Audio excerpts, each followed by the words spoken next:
البقالي يحافظ على عرشه الأولمبي ويحرز ذهبية 3000 متر موانع بأولمبياد باريس. حافظ البطل العالمي والأولمبي سفيان البقالي على لقبه الأولمبي في سباق 3000 متر موانع، بعدما توج بذهبية دورة الألعاب الأولمبية الصيفية باريس 2024 بملعب فرنسا الدولي الأربعاء، ليقص بذلك شريط الحصاد المغربي في هذه الدورة من حيث التتويج بالميداليات.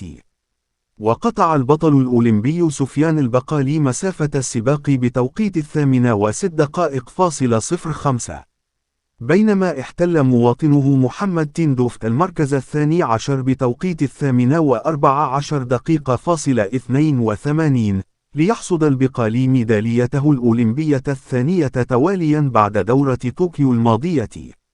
وبهذا التتويج يكون البقالي ابن العاصمة العلمية فاس قد حقق اللقب الرابع تواليا في المنافسات الكبرى، بعد أولمبياد طوكيو وبطولتي العالم يوجين 2022 وبودابست 2023.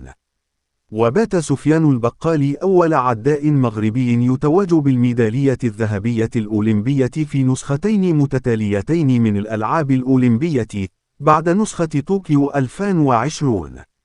يشار إلى أن العداءان المغربيان سفيان البقالي ومحمد تندوفت تأهلا أول أمس الاثنين إلى نهائي 3000 متر موانع، بعد فوزهما في التصفية الأولى والثانية على التوالي بملعب فرنسا الدولي في أولمبياد باريس 2024.